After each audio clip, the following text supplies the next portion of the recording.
નમસ્કાર વિદ્યાર્થી મિત્રો, આજે આપણે ગુજરાતી અભ્યાસક્રમમાં આગળ ચર્ચા કરીશું. આપણે આજે આપણા અભ્યાસક્રમમાં વ્યાકરણના મુદ્દા વિશે ચર્ચા કરીશું. આપણું વ્યાકરણનું એકમ 2 રહ્યું શબ્દ ભંડોળ. વિદ્યાર્થી મિત્રો, આપણે સમાજમાં રહીએ છીએ, સમાજના અન્ય લોકો સાથે વ્યવહાર કરીએ છીએ, વાતચીત કરીએ છીએ. આપણી જે લાગણીઓ રહી એ સામેની વ્યક્તિને સંભળાવીએ છીએ, સામેની વ્યક્તિની જે લાગણીઓ રહી એ આપણને સંભળાવે છે. એટલે આપણે સમાજમાં આ પ્રમાણે બોલીને એકબીજા સાથે આપણે વ્યવહાર કરીએ છીએ. પણ મિત્રો, જ્યારે આપણે આ પ્રમાણે બોલતા હોઈએ છીએ ત્યારે ચોક્કસ શબ્દનો ઉપયોગ કરતા હોઈએ છીએ, અને આ જે શબ્દો રહ્યા એ શબ્દો કોઈ એક ભાષામાંથી બનેલા હોય છે, બરાબર. એટલે મિત્રો, આપણે સમાજમાં વ્યવહાર કરવા માટે, આપણી લાગણીઓને સમજાવવા માટે હંમેશા આપણે ચોક્કસ જ કોઈ એક ભાષાનો ઉપયોગ કરતા હોઈએ છીએ, બરાબર. જો કદાચ એવું બને કે ભાષા ન હોય તો આપણે આ બાબત વિચારતા કરી મૂકે છીએ. આપણે કહીએ છીએ કે જે મૂક બધિર રહ્યા, બહેરા મૂંગા રહ્યા, એ પણ નથી બોલતા, તો એ કઈ રીતે, મતલબ કે એમને ક્યાં ભાષાનો ઉપયોગ કરવામાં આવે છે? પણ મિત્રો, જે મૂક બધિર રહ્યા એમના માટે પણ એક ભાષા શોધાયેલી છે, જેને સાઇન લેંગ્વેજ કહીએ છીએ, ઈશારાઓની ભાષા, બરાબર. એટલે આ પ્રમાણે સમાજમાં અન્ય વ્યક્તિઓ સાથે, અન્ય લોકો સાથે વ્યવહાર કરવા માટે ભાષા એ આપણી સૌથી મહત્ત્વની ભૂમિકા ભજવે છે. આપણા સુખ રહ્યા, દુઃખ રહ્યા, આનંદ, ગમે તે કોઈ પણ આપણા જે ભાવ રહ્યા એ ભાવો દર્શાવવા માટે આપણે શું કરતા હોઈએ છીએ? ચોક્કસ જ આપણે ભાષાનો ઉપયોગ કરતા હોઈએ છીએ. જે ભાષાનો સૌથી નાનામાં નાનો એકમ રહ્યો એને આપણે વાક્ય ગણીએ છીએ. કોઈ પણ વાત, વિચારનું અર્થગ્રહણ કરવા માટે અથવા થવા માટે જે નાનામાં નાનો એકમ રહ્યો એ છે વાક્ય. એટલે આપણે કોઈ પણ વ્યક્તિને કંઈ પણ રજૂઆત કરીએ છીએ, કંઈ પણ આપણા વિચારો, લાગણીઓ જે દર્શાવીએ છીએ એ કોના માધ્યમ દ્વારા, કઈ રીતે દર્શાવીએ છીએ? વાક્ય દ્વારા. અને આ આપણે જે વિચાર રહ્યા એ વિચારનો અર્થસભર જે એકમ ગણાય એ છે વાક્ય. પણ વિદ્યાર્થી મિત્રો, જે વાક્ય રહ્યા એ વાક્ય પણ નાના નાના શબ્દોથી બનેલા હોય છે. ઘણા એવા શબ્દો ભેગા થઈને આખા વાક્ય બનતા હોય છે. વાક્ય બનવા માટે પણ મિત્રો એક ખાસ ક્રમબદ્ધ રચના થયેલી હોય છે કે આપણે કોઈ પણ વાક્ય બનાવવું હોય તો સીધા આપણે શબ્દો નથી મૂકી દેતા, પણ એ જે શબ્દો રહે એ શબ્દોને યોગ્ય રીતે ક્રમમાં ગોઠવી અને પછી આખું વાક્ય બનાવતા હોઈએ છીએ, બરાબર. વિદ્યાર્થી મિત્રો, અહીંયા આપણે 2 વાક્યો આપ્યા છે કે અષાઢ મહિનાની વરસાદી રાતે દરિયાએ મર્યાદા ઓળંગી. ત્યારબાદ બીજું વાક્ય છે અષાઢની મેઘલી રાતે મહેરામણે માજા મૂકી.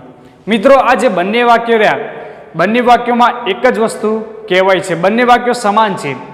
પણ આ વાક્યનો આપણે ઉચ્ચાર કરતી વખતે શું થાય છે?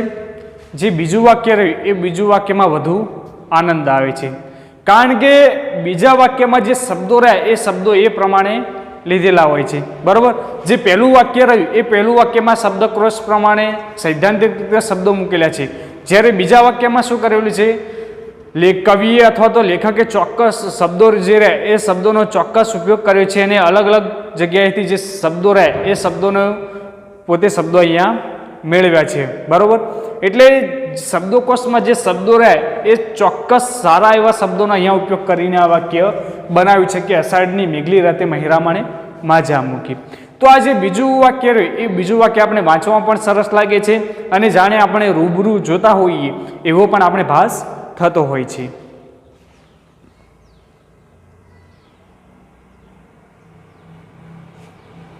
એટલે આ જ પ્રમાણે આ જે શબ્દોના જે પસંદગી રહી એ શબ્દોની પસંદગીથી આપણું વાક્ય વધુ અસરકારક બને છે, બરાબર. અને આપણી ભાષાની સુંદરતા પણ આ શબ્દોના કારણે જ વધે છે.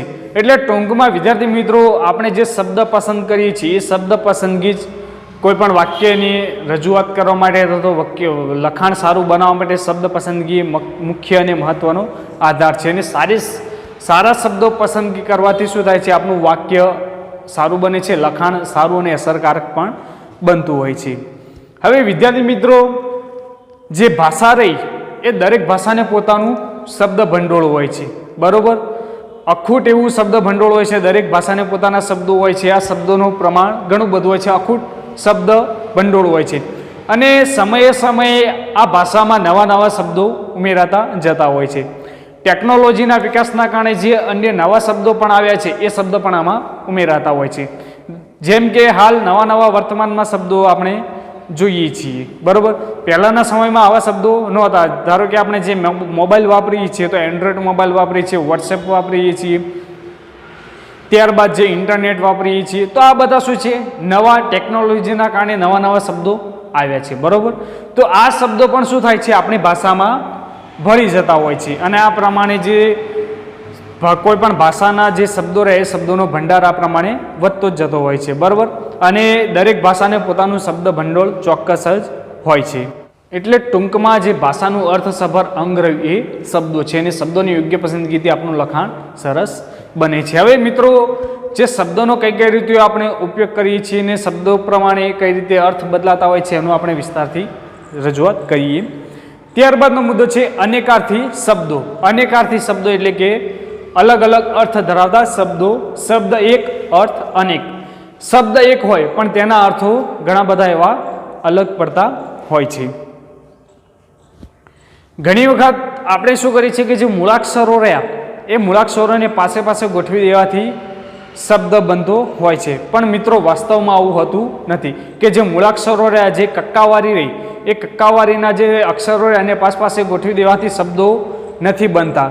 શબ્દ ત્યારે જ બને છે કે જ્યારે આ મૂળાક્ષરોને પાસે ગોઠવી દેવાથી જે શબ્દ બને છે એ શબ્દમાંથી કોઈ ચોક્કસ અર્થ નીકળતો હોય ત્યારે જ આપણે એને શબ્દ તરીકે લઈએ છીએ. બાકી જો શબ્દમાંથી અર્થ ના નીકળે તો એને આપણે શબ્દ કહેતા નથી. આપણે અહીંયા એક ઉદાહરણ લઈએ. અહીંયા 3 અક્ષર આપ્યા છે, 3 મૂળાક્ષરો આપ્યા છે, કી, ર અને ફી. હવે આ જે 3 શબ્દો રહે એ 3 શબ્દોને આપણે જોડી દઈએ તો કયો શબ્દ બનશે? કીરફી, બરોબર.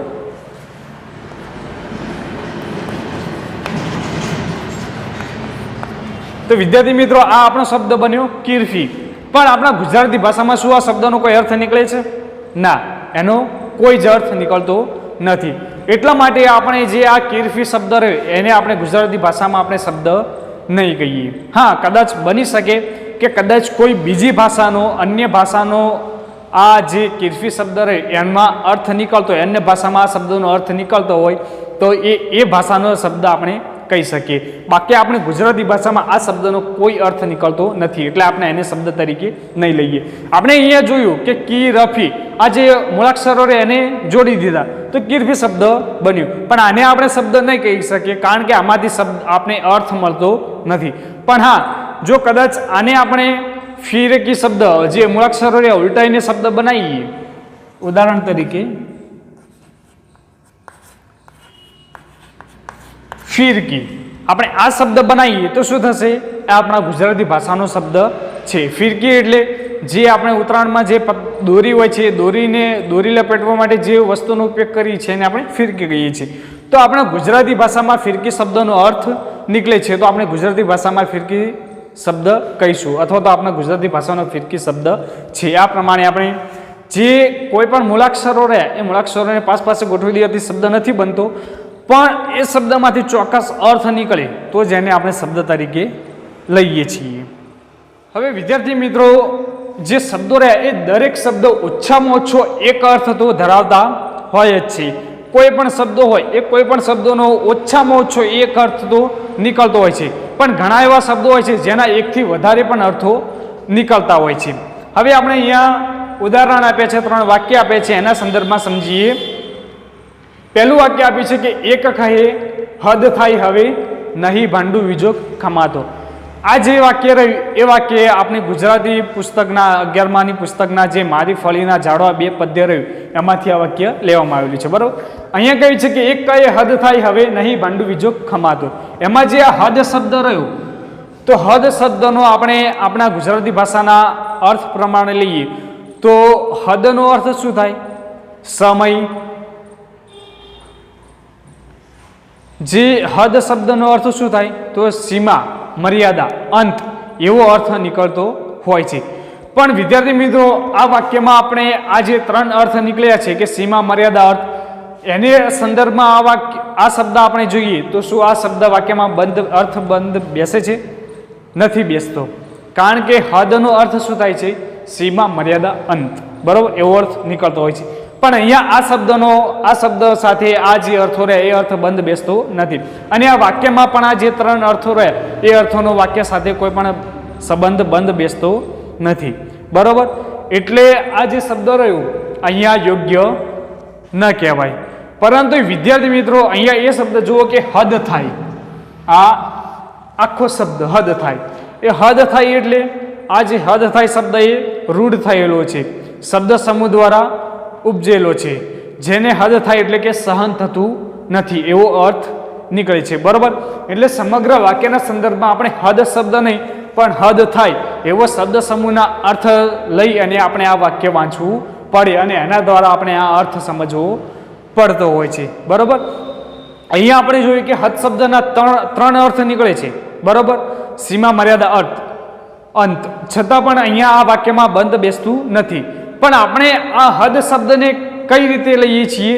વાક્યને સમજવા માટે શબ્દ સમૂહના રૂપમાં લઈએ છીએ અને શબ્દ સમૂહના રૂપમાં લઈએ ત્યારે આપણે વાક્યનો અર્થ ખબર પડે છે. ત્યારબાદ બીજું વાક્ય છે તુલસી દલથી તોલ કરો તો બને પવન પરપોટો. આ જે વાક્ય રહ્યું એ ભજન કરે તે જીતે આપણા ચોપડીમાંથી જે પદ્ધતિઓ એમાંથી લેવામાં આવ્યું છે. હવે અહીંયા શબ્દ છે દલ. દલ એટલે સમૂહ અથવા તો પાંદડું. એના એવા 2 અર્થ નીકળે છે. હવે અહીંયા વાક્યમાં શાની વાત કરવામાં આવી છે? તુલસીની. હવે તુલસી શું છે? એક વનસ્પતિ છે, બરાબર.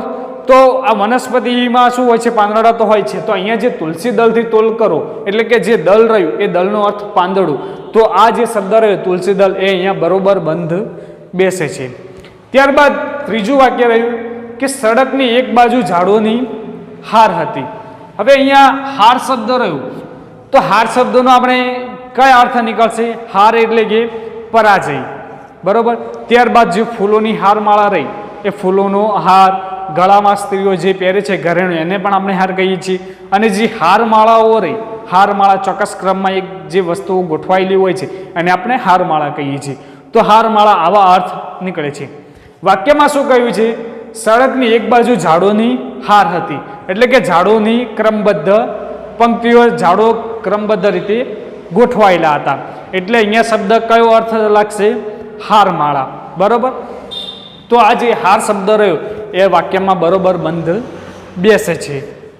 એટલે વિદ્યાર્થી મિત્રો આ પ્રમાણે આપણે જ્યારે વાક્ય વાંચતા હોઈએ એટલે જે શબ્દ મૂક્યો એ શબ્દના બાજુના શબ્દના અર્થ સાથે આપણે સંદર્ભ લેવો પડે છે. આપણે જે શબ્દ મૂક્યો છે એ શબ્દનો અર્થ અને બાજુના શબ્દનો અર્થ આ બંને શબ્દોના અરસપરસના અર્થ મેળવી અને આપણે એ વાક્યનો સંદર્ભ પામવો પડે છે. આ ઉપરાંત સમગ્ર વાક્યનો પણ અર્થ આપણે મેળવી અને જે શબ્દ લખાયેલો હોય છે શબ્દનો આપણે અર્થ મેળવવો પડે છે. આપણે પહેલા વાક્યમાં જોયું હતું કે હદ થાય. હવે આપણે હદ શબ્દને જો મર્યાદા, સીમા, અંત એના અર્થમાં લેતા હોત તો આપણે વાક્ય ખબર ના પડત.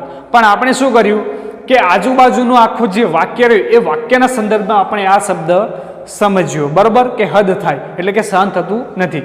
એટલે આ પ્રમાણે આપણે કોઈ પણ શબ્દ આપ્યો હોય તો એ શબ્દનો એને બાજુના શબ્દ સાથે અર્થ સમજવો જોઈએ, એનો સંદર્ભ પામવો જોઈએ અને આખા વાક્ય સાથે એ શબ્દનો કયો અર્થ નીકળે છે અથવા તો કયો વાક્ય સાથે સંબંધ બંધ બેસે છે એનો ખ્યાલ પણ આપણે રાખવો જોઈએ અને એના કારણે આપણે આખું વાક્ય સમજી શકીએ છીએ.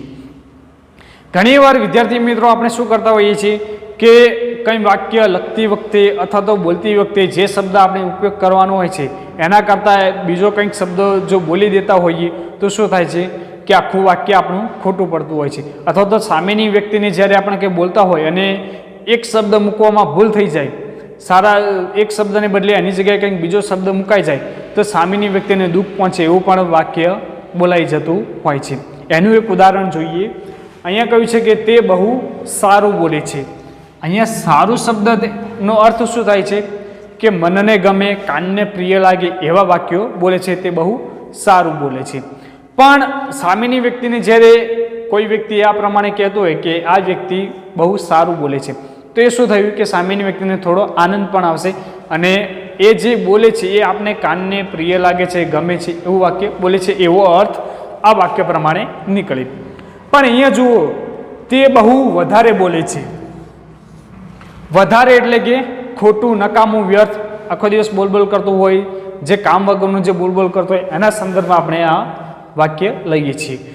એટલે સામેની વ્યક્તિને આપણે કોઈ વ્યક્તિ એના વખાણ કરવા માંગતી હોય અને એ વખતે જ્યારે આ શબ્દ બોલે છે તો એ વ્યક્તિને સારું લાગે છે, પણ ભૂલથી કદાચ સારું શબ્દને બદલે જો એ વધારે શબ્દ ઉપયોગમાં લઈ લે તો શું થાય? સામેની વ્યક્તિને ખોટું લાગે. બરાબર? કારણ કે સારું એટલે કે કર્ણને પ્રિય લાગે, કાનને સારું લાગે, મનને ગમે એવા વાક્ય છે. પણ અહીંયા જો એની જગ્યાએ જો વધારે શબ્દ બોલી દે તો શું થાય?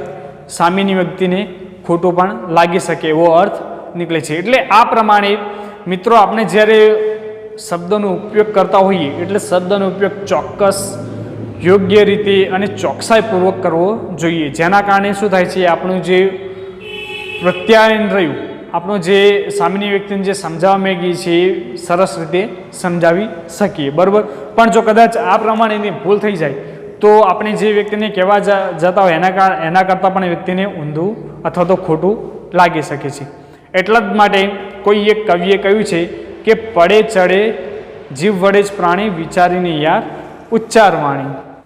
એટલે કે કોઈ પણ વ્યક્તિ એની પડતી આવે અથવા તો એને સારો ગણવામાં આવે અથવા તો એનો ખરાબ ગણવામાં આવે, એનું મુખ્યત્વે એક જ વસ્તુ છે એની વાણી. એટલે કે એની વાણી સારી હોય તેને સારો ગણવામાં આવે છે, જ્યારે એની વાણી ખરાબ હોય તેને ખરાબ ગણવામાં આવે છે.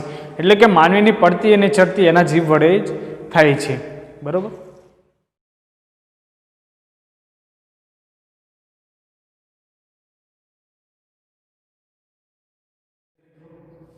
ત્યારબાદ મુદ્દો છે વર્ણ સાપે ધરાવતા શબ્દો. વિદ્યાર્થી મિત્રો, આપણે લખાણમાં અમુક વાર એવા અક્ષરો આવતા હોય છે કે જે બંને એક જેવા સમાન લાગતા હોય છે. એના કારણે આપણે શું થાય છે કે લખાણમાં લખતી વખતે આ જે વર્ણ સામે ધરાવતા જે અક્ષરો રહ્યા, જે શબ્દો રહ્યા, એના જે મરોડ રહ્યા, જે શૈલી રહી, એ શૈલી લખવામાં આપણે ભૂલ કરતા હોઈએ છીએ. અને એના કારણે લખાણમાં આપણે આ જે વર્ણ, જે મરોડ રહ્યો, જે શૈલી રહી, એ શૈલી લખતા આપણે ભૂલ કરી દઈએ છીએ, તે ખોટો લખાઈ જતો હોય છે. આ શબ્દો ખોટો લખાઈ જવાના કારણે શું થાય છે? એ ધીમે ધીમે એ શબ્દ એમને ખોટો ને ખોટો શબ્દ આગળ વધતો હોય છે અને એની પરંપરા આખી ઊભી થઈ જતી હોય છે. અને ત્યારબાદ આ શબ્દ આપણે સાચો માની લઈએ છીએ અને અનુકરણ કરી દઈએ છીએ, શબ્દને સાચો માનીને આગળ ચલાવી લઈએ છીએ. પરંતુ મિત્રો, વાસ્તવમાં આ જે શબ્દો રહ્યા એ શબ્દો ખોટા હોય છે. કારણ કે શબ્દોના યોગ્ય જે શૈલી રહી, જે મરોડ રહ્યા, એ ન થવાના કારણે શું થાય છે? શબ્દો ખોટા પડી જાય છે. એનું ઉદાહરણ જોઈએ કે સ અને શ. આ જે સ રહ્યું એ આપણે સરસ્વતી માતાનો જે સ કહીએ છીએ એ છે, અને આ શ રહ્યું શરણાઈનો શ છે. બરોબર? હવે અહીંયા બે શબ્દ આપ્યા છે, એક સા અને એક છે શા. સારનો અર્થ થાય છે મદદ, લાભ, સારાંશ એવો અર્થ થાય છે. બરોબર? જ્યારે શારનો અર્થ થાય છે કામ, છિદ્ર, બોલ એવો અર્થ થાય છે. પણ ઘણી વખત આપણે શું કરતા હોઈએ છીએ કે આ સારમાં જે સારાંશ કહીએ, જે મદદ કહીએ, જે લાભ કહીએ, એને જે અર્થમાં સાર શબ્દ લઈએ છીએ એ સાર લખવાને બદલે આપણે આ શરણાઈનો ઉપયોગ કરી લેતા હોય છે. એના કારણે શું થાય છે? આપણો આખો શબ્દ ખોટો પડતો હોય છે. આ સારનો અર્થ લઈએ કે એનો અર્થ થાય છે મદદ, સારાંશ, લાભ વગેરે એવા અર્થ થતા હોય છે. બરોબર? જ્યારે આ શારનો અર્થ થાય છે કાણું, છિદ્ર, હોલ વગેરે. બરોબર?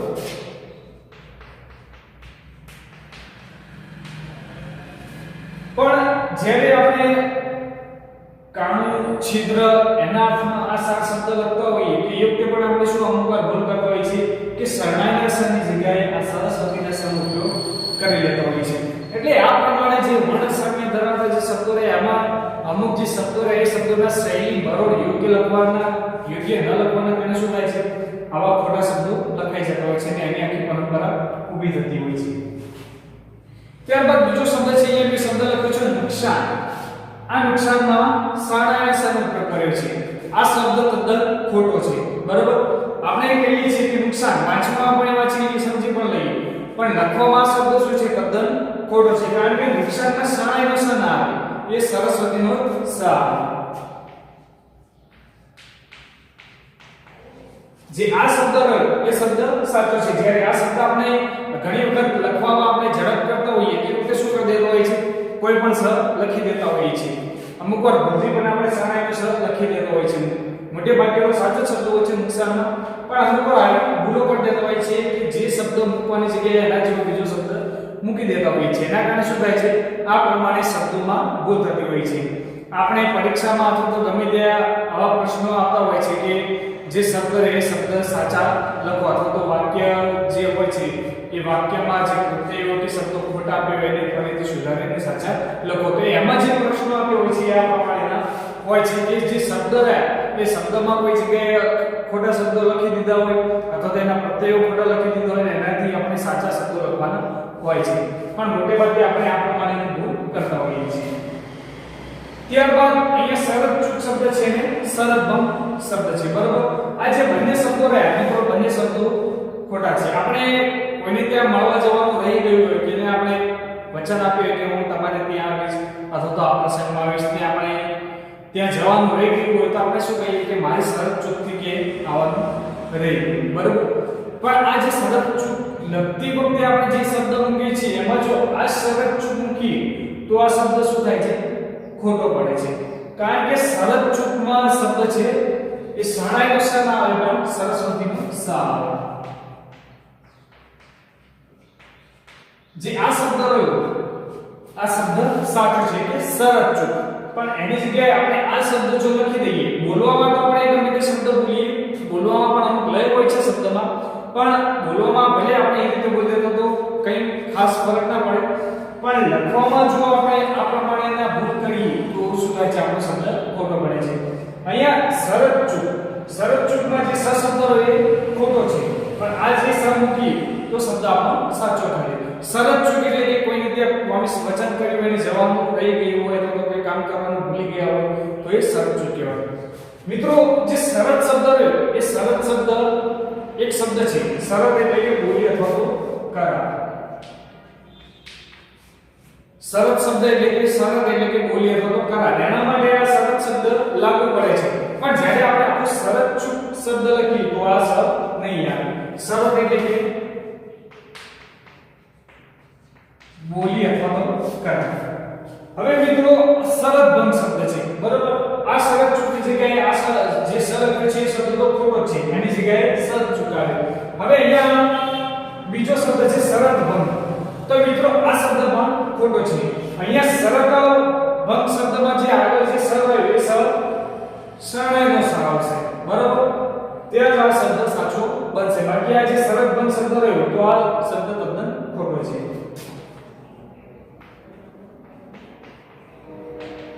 બરોબર. શરતનો ભંગ કરે એટલે શરત ભંગ શબ્દ આવે. પણ જો આ શરત ભંગની જગ્યાએ આપણે આ શરત ભંગ અથવા તો આ શરત ભંગ શબ્દ લખીએ તો આ શબ્દ શું થશે, આપણો તદ્દન ખોટો પડશે, બરોબર. એટલે આ પ્રમાણે જે શબ્દોના જે અમુક શૈલી મરોડ રહ્યા એ લખવાના કારણે ભૂલ થઈ જાય તો આપણો શબ્દ આપણો ખોટો પડે છે. ત્યારબાદ બીજો એવો શબ્દ છે ધ અને ઘ. મિત્રો ધ અને ઘમાં ઘણા વિદ્યાર્થીઓ ઘણા લોકો ઘણી બધી ભૂલો કરતા હોય છે. લખવામાં ઝડપ કરતા હોય એટલે ધની જગ્યાએ ઘ પણ લખી દેતા હોય છે. એના પણ અહીંયા ઉદાહરણ છે કે મેધા. આ શબ્દ વાંચવા જઈએ તો આપણે મેઘા વાંચીએ, પણ આ શબ્દ છે મેધા. મેધા એટલે કે બુદ્ધિ, બરોબર. અને બીજો શબ્દ છે મેઘ. મેઘ એટલે કે વરસાદ.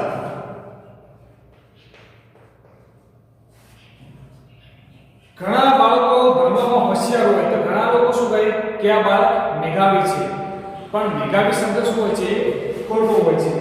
મેઘાવીની જગ્યાએ કયો શબ્દ આવે, મેધાવી બાળક. આપણે ઘણા બાળકો હોશિયાર હોય તો અમુક લોકો કહેતા હોય કે આ બાળક મેઘાવી છે. મેઘાવી પણ મેઘાવી શબ્દ શાના માટે છે, મેઘ એટલે કે વરસાદ, પણ મેઘાવીની જગ્યાએ કયો શબ્દ આવે, મેધાવી. ધ શબ્દનો ઉપયોગ થતો હોય છે, બરોબર. એટલે આપણે ગમે ત્યારે પણ શબ્દ વાપરે કે આ વિદ્યાર્થી હોશિયાર છે તો હોશિયારની જગ્યાએ મેધાવી શબ્દ બોલીએ તો એ વાક્ય આપણું સાચું ગણાય. પણ જો મેધાવીની જગ્યાએ મેઘાવી શબ્દ બોલીએ તો એ શબ્દ આપણો તદ્દન ખોટો પડે છે. ઘણી વખત આપણે આની ભૂલો કરતા હોઈએ છીએ, બરોબર. ત્યારબાદ શબ્દ છે ધૃણા અને ઘૃણા. ધૃણા અને ઘૃણા આ બે શબ્દ આપણે સમાન લઈએ છીએ. જે ધૃણા શબ્દ રહ્યો તો આ શબ્દનો કોઈ અર્થ થતો નથી, પણ ઘૃણા એટલે કે તિરસ્કાર.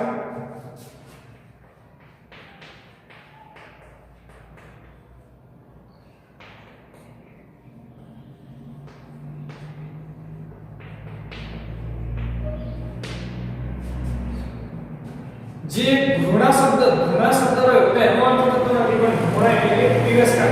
છતાં પણ આપણે લખવામાં શું કરતા હોઈએ છીએ, આ પ્રમાણે ભૂલ કરી દેતા હોઈએ છીએ કે ઘૃણાની જગ્યાએ ધૃણા લખી દેતા હોઈએ છીએ. અને બોલવામાં પણ કદાચ આપણે એની ભૂલ કરતા હોઈએ છીએ કે મને આના પર ધૃણા છૂટે છે. તો ધૃણા શબ્દ આપણે જે ઉપયોગ કરીએ છીએ શબ્દ તદ્દન ખોટો છે. એની જગ્યાએ કયો શબ્દ આવશે, ઘૃણા. ઘૃણાનો અર્થ થાય છે તિરસ્કાર. ત્યારબાદ બીજો શબ્દ છે ઘૃત અને ધ્રુત. જે ઘૃત શબ્દ રહ્યો, ઘૃત શબ્દનો અર્થ છે ઘી. ઘૃત એટલે કે ઘી. અને ધ્રુતનો અર્થ થાય છે તો ધ્રુતનો કોઈ પણ અર્થ નીકળતો નથી. છતાં પણ આપણે ઘી શબ્દ જ્યારે લખતા હોય છે અથવા તો એના સમાનાર્થી શબ્દ લખતા હોઈએ છીએ તો એમાં પણ ઘણી વખત ભૂલ કરી દેતા હોય છે કે જે ઘૃતની જગ્યાએ શું લખતો હોય છે, ધ્રુત લખી દેતા હોઈએ છીએ. એટલે વિદ્યાર્થી મિત્રો આ પ્રમાણે શું થતું હોય છે કે વર્ણ સામે ધરાવતા શબ્દોના જે યોગ્ય જે શૈલી બરોબર રહે એ શૈલી બરોબરની જાણકારી ન હોવાના કારણે શું થતું હોય છે, આપણે લખાણમાં ભૂલો કરી દેતા હોય છે. અને આ પ્રમાણે જે વર્ણ સામે ધરાવતા જે શબ્દો રહે કે સ અને સ છે, ધ અને ધ છે, તો આ શબ્દોની જગ્યાએ આપણે એકબીજા શબ્દોને અરસપરસ મૂકી દેતા હોય છે અને એના કારણે આપણા જે શબ્દો રહે એ શબ્દો ખોટા પડતા હોય છે. બરોબર. ત્યારબાદ વિદ્યાર્થી મિત્રો બીજો મુદ્દો છે આપણે જોડાક્ષરો. વિદ્યાર્થી મિત્રો ઘણી વખત શું થતું હોય છે કે જે જોડાક્ષરો બનેલા છે, જોડાક્ષરો એટલે કે જે બે અક્ષરોને એકબીજા સાથે જોડાઈને જે નવો શબ્દ બનેલો હોય છે એને આપણે જોડાક્ષરો કહીએ છીએ. તો આ જે જોડાક્ષરો છે એ જોડાક્ષરોનો શાસ્ત્રીય રીતે ખ્યાલ ન હોવાને કારણે આપણે શું કરતા હોઈએ છીએ, એનું ખોટું ઉચ્ચારણ કરતા હોઈએ છીએ તો લખાણમાં પણ આપણે ખોટી રીતે લખી દેતા હોઈએ છીએ. જોડાક્ષરો એટલે કે બે અલગ અલગ અક્ષરો જોઈન્ટ થઈને બનેલા હોય છે. ઘણી વખત જે જોડાક્ષરો હોય છે, જોડાક્ષરો શું થતા હોય છે, એકબીજા અક્ષરોની અંદર એમનો લોપ થઈ જતો હોય છે. એટલે કે જે બે અલગ અલગ અક્ષરો હોય એ બે અલગ અલગ અક્ષરોનો એક અક્ષરમાં લોપ થઈ જતો હોય છે. અને એના કારણે કયા અક્ષરનું પ્રભુત્વ શબ્દમાં વધારે છે અથવા કયા અક્ષરનું પ્રભુત્વ ઓછું છે અથવા તો કયા બે અક્ષરો એકબીજામાં ભળેલા છે એનો શાસ્ત્રીય રીતનો ખ્યાલ ન હોવાના કારણે આપણે શું કરતા હોઈએ છીએ, એનું ઉચ્ચારણ ખોટું કરી દેતા હોઈએ છીએ. અહીંયા એના ઉદાહરણ આપે છે કે સ અને ર, સ વત્તા ર, બરોબર, એટલે શબ્દ થાય છે શ્ર. બરોબર. હવે એના બીજા શબ્દો છે કે શ્ર એટલે હવે એના કયા શબ્દ બનશે, આપણે જે સહસ્ત્ર બોલીએ છીએ, સહસ્ત્ર એટલે કે 1000, પણ એ સહસ્ત્ર ના આવે, સહસ્ર આવે. બરોબર. ત્યારબાદ જે આપણે કઈ વાગ્યું હોય અને આપણે લોહી નીકળતું હોય તો આપણે શું કહીએ છીએ, રક્તસ્રાવ થાય છે. તો રક્તસ્રાવ એ શબ્દ આપણો ખોટો હોય છે. રક્તસ્રાવની બદલે આપણે શબ્દ આવે છે રક્તસ્રાવ.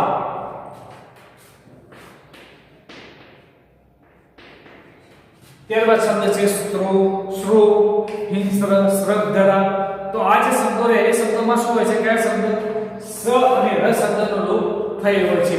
પણ આ શબ્દ ઉચ્ચારણ કરતી વખતે આપણે શું કરીએ છીએ, આ જે શબ્દ રહે એ ત્ર જેવો લાગે છે. બરોબર. પણ અહીંયા તમે ધ્યાનથી જોશો તો અહીંયા સ અને ર, ત્ર નથી પણ ર જોઈન્ટ થયેલો છે એટલે શ્ર એનું આપણે ઉચ્ચારણ થતું હોય છે.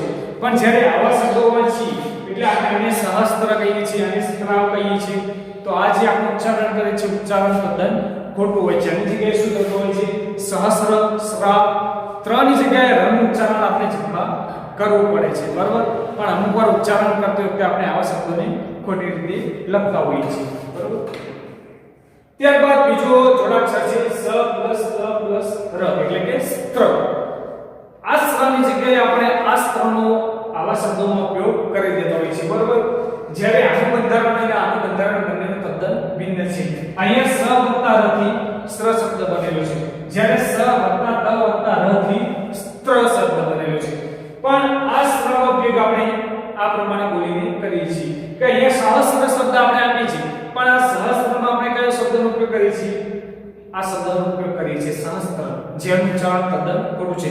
કારણ કે સહસ્ત્રનું બંધારણ પણ અલગ છે અને સહસ્ત્રનું પણ બંધારણ અલગ છે. એના કારણે ઉચ્ચારણ કરતી વખતે આપણે શું કરીએ છીએ, ભૂલ કરતા હોઈએ છીએ. આનું ઉદાહરણ જોઈએ તો જે મિસ્ત્રી, ઇસ્ત્રી, અસ્ત્ર, શસ્ત્ર, સ્ત્રી, તો આવા શબ્દો રહે એ શબ્દોમાં અહીંયા ઉચ્ચારણ થાય છે. ત્યારબાદ બીજો શબ્દ છે દ વત્તા ધ એટલે કે ધ. અહીંયા આ શબ્દોનું આપણે ઉચ્ચારણ કરતા હોઈએ એ વખતે દ અને ધ નું ઉચ્ચારણ હોવું જોઈએ.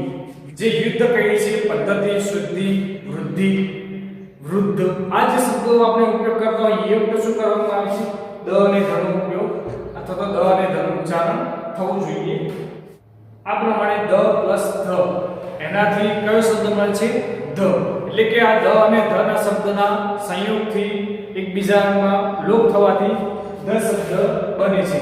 આ ધ શબ્દ કોઈ પણ શબ્દ બનેલો હોય આ શબ્દથી તો એવું ઉચ્ચારણ કરતી વખતે આપણે શું કરવું પડે? દ અને ધ નું ઉચ્ચારણ કરવું પડે. ધારો કે અહીંયા શબ્દ છે યુદ્ધ, તો યુદ્ધ શબ્દ આપણે ઉચ્ચારણ કરતી વખતે વચ્ચે દ નો ઉપયોગ કરવો જોઈએ. ધારો કે યુદ્ધ, એ પ્રમાણે આપણે સીધું બોલીએ તો યુદ્ધ, એ પ્રમાણે ઉચ્ચારણ થવું જોઈએ. ત્યારબાદ પદ્ધતિ. પદ્ધતિ એટલે એમાં પણ દ નો ઉપયોગ થવો જોઈએ. વૃદ્ધ, તો આવા જે શબ્દો એક શબ્દમાં શું હોય છે? જે દ અને ધ નો લોપ થયેલો હોય છે, બરાબર, એ પ્રમાણે બનેલા હોય છે. એટલે આના કારણે આપણે એ પ્રમાણે ઉચ્ચારણ કરવું જોઈએ. ત્યારબાદ બીજો શબ્દ છે ધ અને ધ. એના કારણે કયો શબ્દ બને છે? The the. હવે જે અમુક શબ્દો રહે કે અધ્ધ, સદ્ધ, શુદ્ધા, તો આવા શબ્દો આપણે જ્યારે ઉપયોગમાં લઈએ છીએ તો એ વખતે આપણે આ ધ નો ઉપયોગ કરીએ છીએ. મિત્રો આ જે ધ અને ધ બનેલા છે એના કારણે અધ્ધ, સદ્ધ, તો આ પ્રમાણે શબ્દો આપણે લઈએ છીએ. જ્યારે અધ્ધર અને સદ્ધર એવા શબ્દો જ્યારે આ ધ ધ સાથે જોડાયેલા શબ્દો રહ્યા એનું ઉચ્ચારણ કરીએ વખતે આપણે ધ નું ઉચ્ચારણ ના હોવું જોઈએ.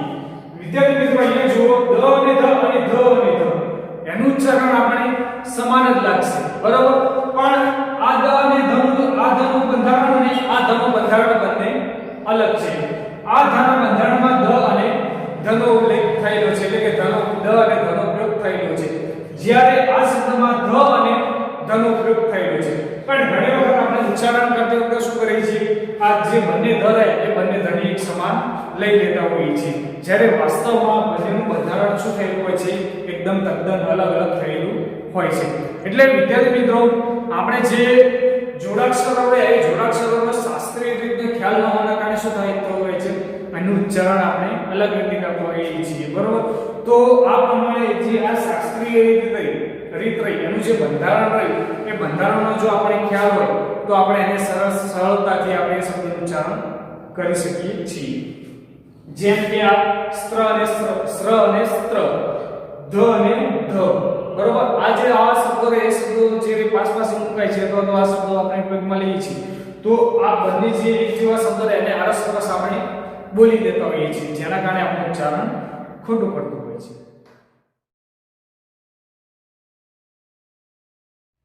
ત્યારબાદ વિદ્યાર્થી મિત્રો બીજો મુદ્દો છે સમૃદ્ધ ઉચ્ચારણ અને વિવૃત ઉચ્ચારણ. હવે સમૃદ્ધ ઉચ્ચારણ કોને કહે છે અને વિવૃત ઉચ્ચારણ કોને કહે છે આપણે જોઈએ. તો સમૃદ્ધ ઉચ્ચારણ એટલે કે એ અને ઓ આ બે શબ્દોનું ઉચ્ચારણ કરતી વખતે જે બે હોઠ વચ્ચેનું અંતર જો ઓછું હોય તો એને આપણે સમૃદ્ધ ઉચ્ચારણ કહીએ છીએ. આ સમૃદ્ધ ઉચ્ચારણને સવય માત્રા એટલે કે સીધી માત્રા દ્વારા આપણે દર્શાવીએ છીએ અને આપણે સમૃદ્ધ ઉચ્ચારણ કરીએ છીએ.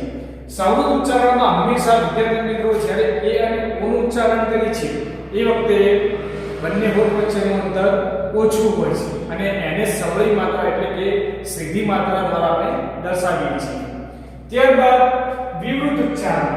તો વિવૃત ઉચ્ચારણમાં સવૃત ઉચ્ચારણથી વિપરીત થતું હોય છે.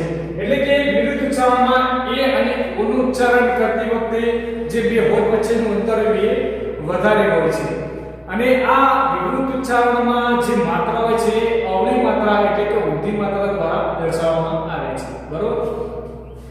સવૃત ઉચ્ચારણમાં શું હતું કે એ અને ઓ નું ઉચ્ચારણ કરતી વખતે બે હોઠ વચ્ચેનું અંતર ઓછું હોય છે, જ્યારે વિવૃત ઉચ્ચારણમાં એ અને ઓ નું ઉચ્ચારણ કરતી વખતે બંને હોઠ વચ્ચેનું અંતર વધારે હોય છે.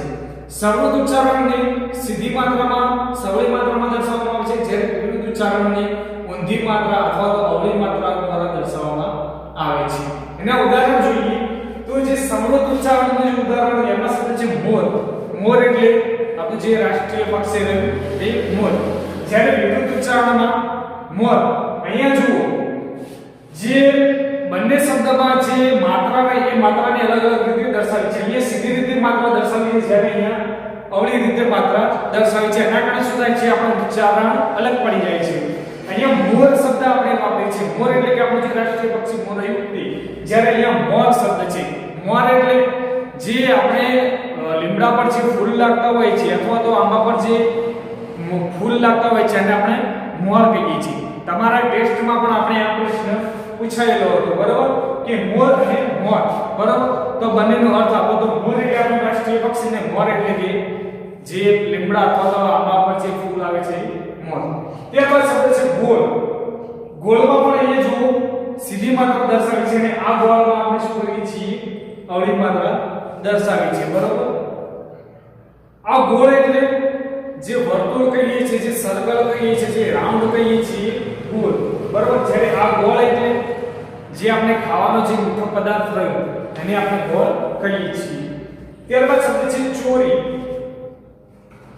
અહીંયા શબ્દ છે આ ચોર. આ ચોરી એટલે જે ચોર ચોરી કરતો હોય છે તો એ જે વખતે શબ્દ મુકાય છે ચોરી, એ શબ્દ છે ચોરી.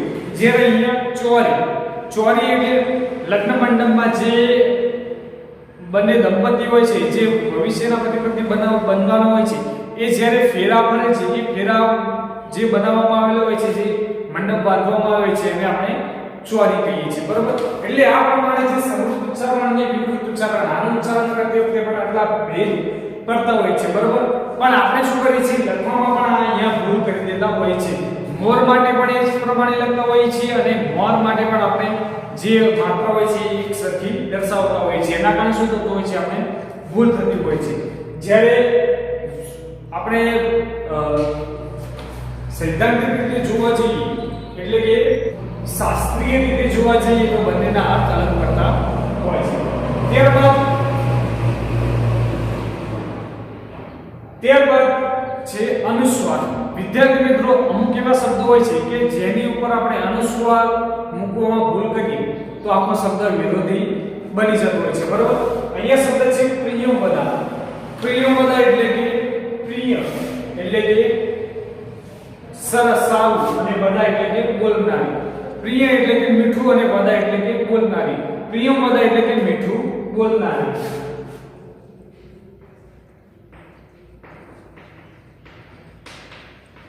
બરોબર. અહીંયા જુઓ, પ્રિયંવદામાં ય પર અનુસ્વાર આપણે કરેલો છે, બરોબર. એનો અર્થ થાય છે મીઠું બોલનારી. પણ જો આ અનુસ્વાર કરવામાં આપણે ભૂલ કરીએ અને યની જગ્યાએ અહીંયા હ પર અનુસ્વાર લગાવી દઈએ તો કયો શબ્દ બનશે, પ્રિયવંદા, બરોબર. એટલે આખો અર્થ બદલાઈ જશે. અહીંયા આપણે જ્યારે વાંચવા જઈએ એટલે કેવો શબ્દ આપણે વાંચીએ કે પ્રિયવંદા.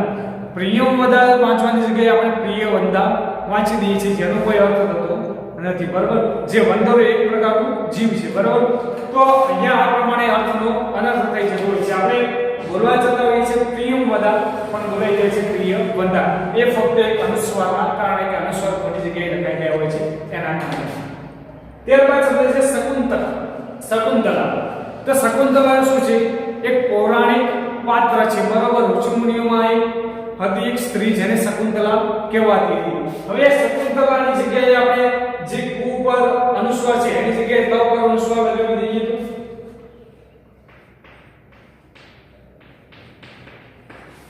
જે શકુંતલા શબ્દ છે ક પર અનુસ્વાર છે એની જગ્યાએ સ પર આપણે શબ્દ લગાવી દઈએ, અનુસ્વાર લગાવી દઈએ તો શું થાય, આપણો શબ્દ ખોટો પડે. અહીંયા આપણે એ પ્રમાણે શબ્દ વાંચીએ શકુંતલા, બરોબર. જ્યારે સાચો શબ્દ છે શકુંતલા, પણ અનુસ્વાર મૂકવા આપણે ભૂલ કરીએ અને કના બદલે સ પર અનુસ્વાર મૂકીએ તો કયો શબ્દ આપણે ઉચ્ચારી શકીએ, શકુંતલા. જ્યારે સાચો શબ્દ છે શકુંતલા, બરોબર. એટલે આ પ્રમાણે અનુસ્વાર મૂકવામાં પણ ભૂલ કરતા હોય છે. અહીંયા શબ્દ આપ્યો છે સારું. સારું એટલે કે માટે. સારું એટલે કે માટે. પણ આ રની પાછળ આપણે અનુસ્વાર લગાવી દઈએ તો કયો શબ્દ બને, એનો અર્થ બદલાઈ જાય છે. અહીંયા અનુસ્વાર નથી તો એનો અર્થ થાય છે માટે, પણ જો અનુસ્વાર લગાવી દઈએ તો એનો અર્થ થશે સુંદર.